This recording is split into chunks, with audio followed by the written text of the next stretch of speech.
Hello friends, good morning. हाँ, very very good morning to all of you. Jharkhandi जोहार आप सभी को। कैसे हैं आप लोग? Welcome to Jharkhand education hub. Jharkhand current affairs के इस धमाकेदार सेशन में आप सभी लोगों का बहुत बहुत स्वागत है। और अभी हम लोग झारखंड के करंट अफेयर्स के बारे में डिस्कस करेंगे। तो अगर आप भी झारखंड की किसी एग्जाम की तैयारी करते हैं तो इस क्लास को कंसीडर कर सकते हैं। आप किसी भी झारखंड के एग्जाम की तैयारी करते हैं, like JSSC, JPSC, Jharkhand police, TGT, PGT, कोई सा भी एग्जाम हो, तो इस क्लास को आप लोग कंसीडर कर सकते हैं। और इस क्लास में कंटिन्यू करके मेरे साथ झारखंड के करंट अफेयर्स को बहुत ही इजीएस्ट वे में समझ सकते हैं। आज है 7 मार्च, तो 7 मार्च के करंट अफेयर्स को हम लोग कवर करेंगे। 7 मार्च के करंट अफेयर्स को देखेंगे और बहुत ही अच्छे तरीके से विस्तार पूर्वक आज हम लोग करंट अफेयर्स के बारे में चर्चा करेंगे। आप में से मैक्सिमम लोग मेरे साथ कंटिन्यू इस क्लास में जुड़ते हैं। सुबह 5 बजे ये क्लास होती है और सुबह 5 बजे जुड़कर हम लोग झारखंड के करंट अफेयर्स के बारे में बहुत ही अच्छे तरीके से समझने का प्रयास करते हैं। ये आज के इस क्लास का सिनेरियो रहने वाला है। तो आज के इस क्लास में हम लोग झारखंड के करंट अफेयर्स के बारे में देखेंगे। झारखंड के स्टैटिक जीके को करंट अफेयर्स के साथ रिलेट करते हुए चलेंगे, इंपॉर्टेंट पॉइंट्स देखेंगे। तो काफी सारे चीजें करेंगे जिससे आपको बहुत अच्छे तरीके से झारखंड के करंट अफेयर्स समझ में आ जाएंगे। और इस क्लास के लास्ट में हम लोग इन करंट अफेयर्स से रिलेटेड कुछ क्वेश्चंस भी देखेंगे। कहने का मतलब यह है कि सबसे पहले हम लोग करंट अफेयर्स के बारे में समझेंगे और उसके बाद उन करंट अफेयर्स से रिलेटेड क्या क्या क्वेश्चंस बन सकते हैं, एग्जाम में उन करंट अफेयर्स से रिलेटेड क्या क्या क्वेश्चंस पूछा जा सकता है, उन सभी चीजों के बारे में देखेंगे। तो चलिए आज के इस क्लास को शुरू करते हैं। अच्छा, सबसे पहले आप इस व्यक्ति को देखिए। ये जो पर्सन है, इनका नाम क्या है? इनका नाम है अनुराग सिन्हा। झारखंड के धनबाद शहर के ये रहने वाले हैं। हालांकि इनका जन्म झारखंड के धनबाद में ही हुआ है, इनकी पढ़ाई लिखाई झारखंड के धनबाद में ही हुआ है, इनका हायर स्टडी भी, हायर एजुकेशन जिसे हम लोग कहते हैं, वो भी धनबाद में ही हुआ है। यानी ये छोटे से लेकर इनका भरण पोषण, पढ़ाई, सब कुछ धनबाद में ही हुआ है। लेकिन आज के टाइम पे ये कनाडा में रहते हैं। कैनेडियन गवर्नमेंट के द्वारा इन्हें अभी रिसेंटली सम्मानित किया गया है, अवार्ड दिया गया है।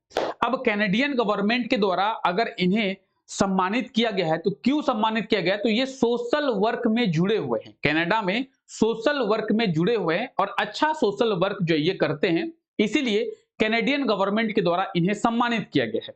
अगर हम लोग इसके अवार्ड की बात करें तो the Kings Charles III coronation medal, the king Charles III coronation medal से इन्हें सम्मानित किया गया है।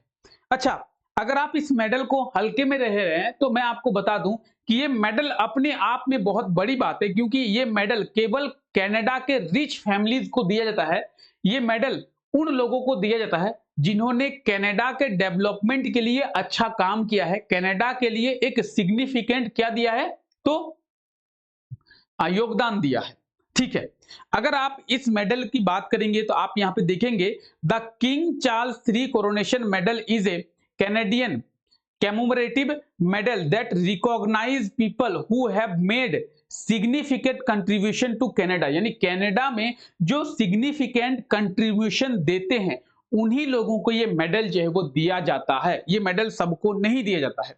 अच्छा, इस मेडल के कुछ फीचर्स आप यहाँ पे देख सकते हैं कि ये एक सिल्वर मेडल होता है सर्कुलर शेप में, जिसका डायमीटर 32 mm का होता है। ठीक है, an image of king Charles, king Charles का इमेज होता है और क्राउन का जो फोटो है वो दिया हुआ रहता है। बाकी सारी चीजें जो है आप यहाँ पे देख सकते हैं कि कैसा मेडल होता है। और अगर आपको मेडल के बारे में देखना है तो आप थोड़ा बहुत गूगल भी कर सकते हैं। ठीक है, तो ये जो आप देख रहे हैं अनुराग सिन्हा की बात करेंगे तो इन्होंने अच्छा सोशल वर्क किया है कनाडा में, इसीलिए कैनेडियन गवर्नमेंट के द्वारा the king Charles III coronation medal से इन्हें सम्मानित किया गया है। इस चीज को आप लोग याद रखेंगे। तो आई होप सो कि पहला करंट अफेयर आपको क्लियर हो गया होगा।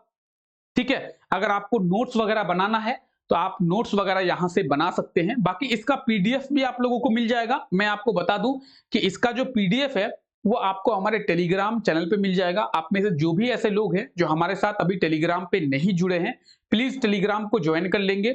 टेलीग्राम का लिंक नीचे डिस्क्रिप्शन में दिया हुआ है। टेलीग्राम पे आप लोगों को काफी सारे अपडेट्स दिए जाते हैं झारखंड के वैकेंसी के रिलेटेड, क्लास के रिलेटेड। तो आप लोग टेलीग्राम को ज्वाइन करना ना भूले, लिंक डिस्क्रिप्शन में है। अगर आपको मेरे से कुछ पूछना है, आपका कोई डाउट है, आपका कोई कंसर्न है, तो आप मुझसे इंस्टाग्राम पे भी पूछ सकते हैं। इंस्टाग्राम का लिंक भी नीचे डिस्क्रिप्शन में दिया हुआ है। झारखंड एजुकेशन हब के नाम से आपको इंस्टाग्राम मिल जाएगा, तो आप उसे भी फॉलो कर लीजिए। और अगर आपका कोई डाउट होता है, आपका कोई कंसर्न होता है, तो आप मुझे डायरेक्टली इंस्टाग्राम पे पूछ सकते हैं। ठीक है, चलिए आगे बढ़ते हैं हम लोग। जेएन टाटा यानी जमशेदजी नौसरवानजी टाटा की 186वीं जयंती मनाई गई है।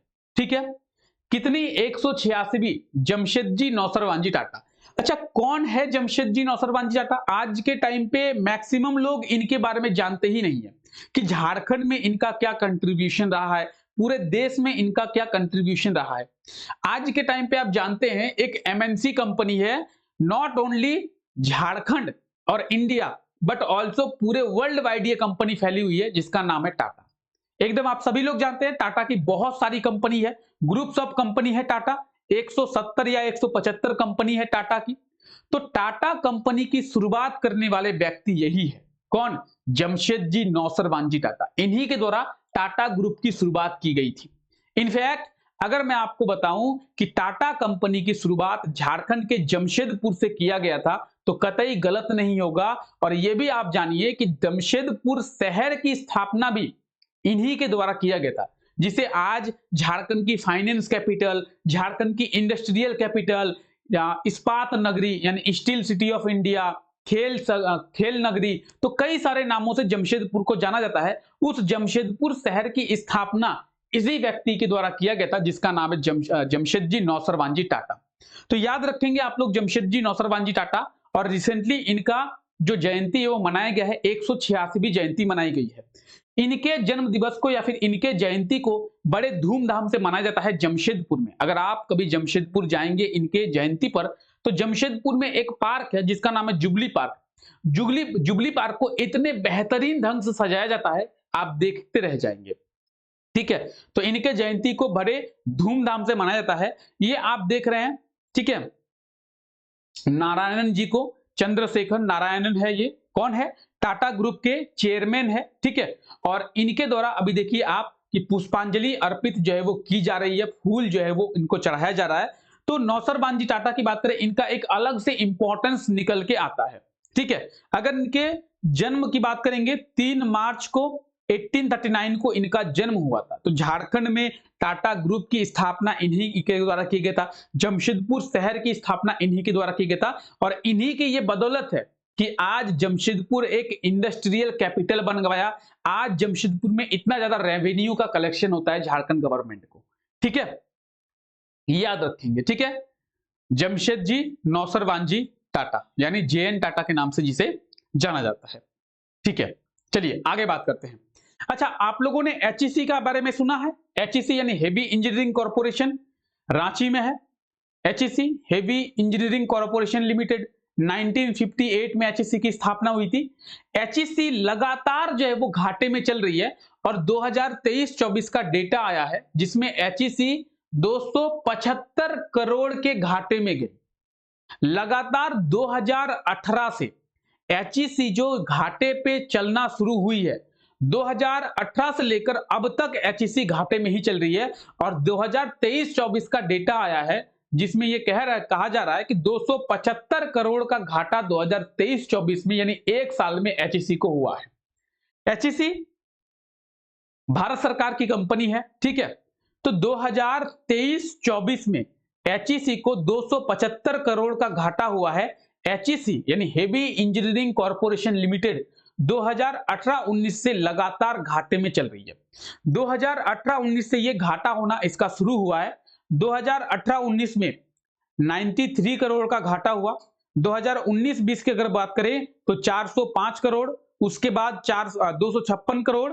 2022-23 की अगर हम लोग बात करें तो 230 करोड़। तो आप देख सकते हैं लगातार जो है वो एचईसी घाटे में चल रही है। 2018 से शुरू होकर 2024 तक कंटिन्यू जो है वो एचईसी घाटे में चल रही है। आपको फिलहाल याद रखना है 2023-24 के बारे में कि 275 करोड़ का घाटा जो है वो एचईसी को हो चुका है। ठीक है, ठीक है, अगर हम लोग बात करें एचईसी के बारे में यानी हेवी इंजीनियरिंग कॉर्पोरेशन लिमिटेड के बारे में, तो आपको एचईसी के बारे में भी पता होना चाहिए क्योंकि कई सारे क्वेश्चंस एचईसी से भी पूछे जाते हैं झारखंड के एग्जाम में। सबसे पहले अगर हम लोग बात करें एचईसी यानी हेवी इंजीनियरिंग कॉर्पोरेशन लिमिटेड की, तो एचईसी की स्थापना 1958 को हुआ था। रूस और चेकोस्लोवाकिया की मदद से, दो देश रूस और चेकोस्लोवाकिया की हेल्प से हेवी इंजीनियरिंग कॉर्पोरेशन लिमिटेड की स्थापना हुई थी। कहां पे? रांची के हटिया में। कहां पे है ये एचईसी? रांची के हटिया में है। इस कारखाने का उद्घाटन पंडित जवाहरलाल नेहरू के द्वारा 1963 में किया गया था। तो ये जो एचईसी है, इसकी स्थापना तो 1958 में हो गई थी, लेकिन इसका इनॉग्रेशन, इसकी उद्घाटना पंडित जवाहरलाल नेहरू के द्वारा 1963 में किया गया था। इसे कारखानों का कारखाना कहते हैं। What is the meaning of कारखानों का कारखाना? क्या मीनिंग है भाई कारखानों का कारखाना? तो जो भी कारखाने होते हैं, उन कारखानों का मशीन बनाता है एचईसी। जो कारखाने होते हैं, उन कारखानों का मशीन बनाता है, इसीलिए इसे कारखानों का कारखाना कहते हैं। तो अगर आपसे पूछे कि झारखंड के कौन से कंपनी को कारखानों का कारखाना कहते हैं, factory of factories, factory of factories, तो वो कहा जाता है एचईसी यानी हेवी इंजीनियरिंग कॉर्पोरेशन लिमिटेड। अगर हम लोग एचईसी की बात करें, तो एचईसी की 3 सब यूनिट है। हेवी मशीन बिल्डिंग प्लांट, ये रसिया के हेल्प से बनाया गया था। हेवी मशीन टूल प्लांट्स, ये चेकोस्लोवाकिया के हेल्प से बनाया गया था। और फाउंड्री एंड फोर्ज प्लांट, ये भी चेकोस्लोवाकिया के हेल्प से बनाया गया था। तो अगर आपसे एग्जाम में पूछे कि एचईसी की कितनी सब यूनिट है, तो एचईसी की 3 सब यूनिट है। कितनी? 3। आई होप सो कि तीनों सब यूनिट आप देख चुके होंगे। ठीक है, तो जिन्हें नोट्स बनाना है, एक बार आप लोग नोट्स बना लें। हालांकि इसका पीडीएफ आप लोग टेलीग्राम पे आप लोगों को मिल जाएगा, ठीक है, तो आप वहां से भी नोट्स को बना सकते हैं। लेकिन अगर आप चाहते हैं तो आप नोट्स बना लें, ठीक है।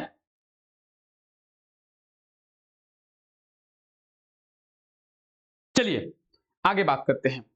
अच्छा, रिसेंटली एक सर्वे किया गया और उस सर्वे के रिपोर्ट में यह पाया गया कि झारखंड में हर साल लगभग 20 करोड़ रुपया खिलाड़ियों और कोच के ऊपर खर्च किया जाता है, फिर भी झारखंड में कोई भी अच्छा खिलाड़ी नहीं बन पा रहा है। झारखंड को इंटरनेशनल जो टूर्नामेंट्स होते हैं, वहां पे अच्छे मेडल्स नहीं मिल पा रहा है। तो कहां पे कमी रह रही है?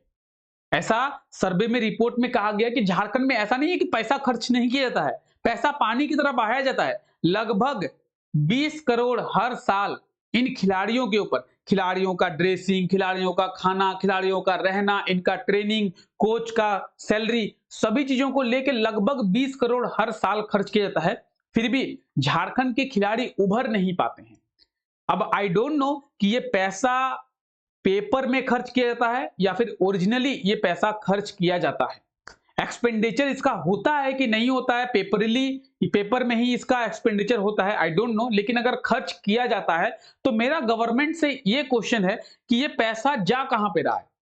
इस पैसे का डेवलपमेंट क्यों नहीं दिख रहा है हमें? क्यों कोई झारखंड का खिलाड़ी इंटरनेशनल टूर्नामेंट्स में गोल्ड मेडल नहीं मिल पा रहा है? क्यों झारखंड का कोई खिलाड़ी जो है ओलंपिक में नहीं जा पा रहा है? झारखंड के किसी खिलाड़ी को ओलंपिक में गोल्ड मेडल नहीं मिल पा रहा है? कहां पे कमी रह रही है? ठीक है, तो हालांकि ये सब चीजें आप देख सकते हैं, ये सब चीजें एग्जाम में हो सकता है कि पूछ ले, ठीक है, तो इन सब चीजों को आप लोग याद रखेंगे। क्लियर? ठीक है, फिलहाल तो आई होप तो कि करंट अफेयर्स आपको समझ में आया है। अगर करंट अफेयर्स आपको समझ में आ गया है तो अब आइए क्वेश्चंस करते हैं हम लोग। पहला क्वेश्चन ये रहा कि हाल ही में राज्य के किस व्यक्ति को कैनेडियन गवर्नमेंट के द्वारा सम्मानित किया गया है? बताएंगे। कनाडा गवर्नमेंट के द्वारा झारखंड के कौन से पर्सन को सम्मानित किया गया? तो बहुत ही इजीली आप आंसर कर सकते हैं कि ऑप्शन ए बिल्कुल सही आंसर हो जाएगा। क्या? Anurag Sinha. Option A, option A will be right answer. Okay, next question है हमारा, इस वर्ष जेएन टाटा की कितनी जयंती बनाई गई है? बताएंगे। जमशेद जी नौसरवानजी टाटा की कितनी जयंती इस वर्ष सेलिब्रेट किया गया है? तो अगर हम लोग इनके बर्थ एनिवर्सरी की बात करें, जमशेद जी नौसरवानजी टाटा की, तो 186 birth anniversary. Option C will be right answer. Option C will be right answer. तो ऑप्शन सी बिल्कुल सही आंसर हो जाएगा, 186। नेक्स्ट क्वेश्चन है, जेएन टाटा के द्वारा झारखंड के किस शहर की स्थापना की गई थी? बताएंगे। जमशेद जी नौसरवान जी टाटा के द्वारा झारखंड के कौन से शहर की स्थापना की गई थी? तो बिल्कुल सही आंसर आप दे सकते हैं कि इनके द्वारा जो है वो जमशेदपुर शहर की स्थापना की गई थी। कौन से शहर की? जमशेदपुर, जिसे झारखंड की इंडस्ट्रियल कैपिटल कहा जाता है। नॉट ओनली इंडस्ट्रियल कैपिटल, बल्कि कई सारे इनके नाम है। झारखंड की finance capital, steel city of India, Jharkhand का खेल नगरी, तो कई सारे नामों से इसे जाना जाता है। ठीक है, ठीक है। हाल ही में वर्ष 2023-24 में एचईसी को कितना घाटा हुआ है? बहुत ही इजीली आप आंसर कर सकते हैं। एचईसी यानी हेवी इंजीनियरिंग कॉर्पोरेशन लिमिटेड को 2023-24 में कितना लॉस हुआ है? तो अभी इसके बारे में हम लोग डिस्कस किए हैं कि 275 crore is the right answer of this question. 275, तो ऑप्शन ए बिल्कुल सही आंसर हो जाएगा। तो इस तरीके से आप बहुत ही आसानी से आंसर कर सकते हैं अगर एक बार आप करंट अफेयर समझ गए। जिस तरीके से नेक्स्ट क्वेश्चन हमारा, एचईसी की स्थापना कब की गई थी? बताइएगा कि एचईसी को कब स्टेबलाइज किया गया था। तो आप आंसर कर सकते हैं कि एचईसी को कब स्टेबलाइज किया गया था? 1958 में। Option C will be right answer, 1958। अगर आपसे पूछ ले कि एचईसी की कितनी सब यूनिट है, तो एचईसी की 3 सब यूनिट है। अभी हम लोग जस्ट देख के आए, कितनी है? 3 सब यूनिट है। अच्छा, किस वर्ष पंडित जवाहरलाल नेहरू के द्वारा एचईसी का इनॉग्रेशन किया गया था? तो 1963। 1963 में एचईसी कहां पे है? तो रांची में है, रांची हटिया में है। तो आपको चीजें इस तरीके से समझनी है कि कहीं से भी क्वेश्चंस पूछे आपको उसके बारे में पता होना चाहिए। ठीक है, चलिए, तो फिलहाल ये जो क्वेश्चन था ये कल के क्लास में आपसे पूछा गया था और आपको कहा गया था कि इस क्वेश्चन का सही आंसर आप कमेंट करके बताएंगे। क्वेश्चन था, हाल ही में जेपीएससी का चेयरमैन किसे अपॉइंट किया गया है? तो बिल्कुल इसका सही आंसर हो जाएगा ऑप्शन ए, एल खियांगते। एल खियांगते को जेपीएससी का चेयरमैन अपॉइंट किया गया है और इसके बारे में हम लोग डिस्कस किए भी है, तो आपको इसके बारे में पता होगा। अगर नहीं पता होगा तो एक बार प्लीज पिछला क्लास आप लोग कंटिन्यू कर लेंगे, तो उसमें आपको बताया गया है कि जेपीएससी का जो चेयरमैन है वो एल खियांगते को अपॉइंट किया गया है। ठीक है, तो ऑप्शन ए आप लोगों ने बिल्कुल सही आंसर कमेंट करके बताया था। आज के लिए आपका क्वेश्चन ये रहा कि झारखंड सरकार के द्वारा 2025-26 यानी फाइनेंशियल ईयर 2025-26 के लिए कितना बजट जो है वो लाया गया है? बताएंगे। 2025-26 के लिए झारखंड गवर्नमेंट के द्वारा बजट जो है वो कितना लाया गया है? बताएंगे क्या होगा सही answer? Option A, B, C, D. अच्छा, आप लोगों ने बजट का क्लास देख लिया। झारखंड के बजट के लिए एक अलग से वीडियो बनाया गया है, एक अलग से सेशन लिया गया है जिसमें झारखंड के बजट के बारे में आपको डिटेल में बातें बताई गई है। तो एक बार अगर आप उस सेशन को देख लेंगे तो बजट से रिलेटेड सभी चीजें आपको क्लियर हो जाएंगी। ठीक है, तो इस क्वेश्चन का आप लोग सही आंसर कमेंट करके बताएंगे कि ऑप्शन ए, बी, सी और डी चारों में से सही आंसर क्या होगा। ठीक है, तो आई होप सो कि आज का ये क्लास आप लोगों को अच्छा लगा होगा। क्लास अगर अच्छा लगा है तो क्लास को लाइक जरूर से कर दे, और चैनल पे अगर पहली बार विजिट किए हैं, हमारे साथ पहली बार जुड़े हैं, तो एक बार चैनल को भी सब्सक्राइब कर दें। ठीक है, तो फिलहाल आज के लिए इस क्लास को यहीं तक रखते हैं। मिलते हैं आप लोगों से नेक्स्ट क्लास में, तब तक के लिए thank you, take care, bye bye.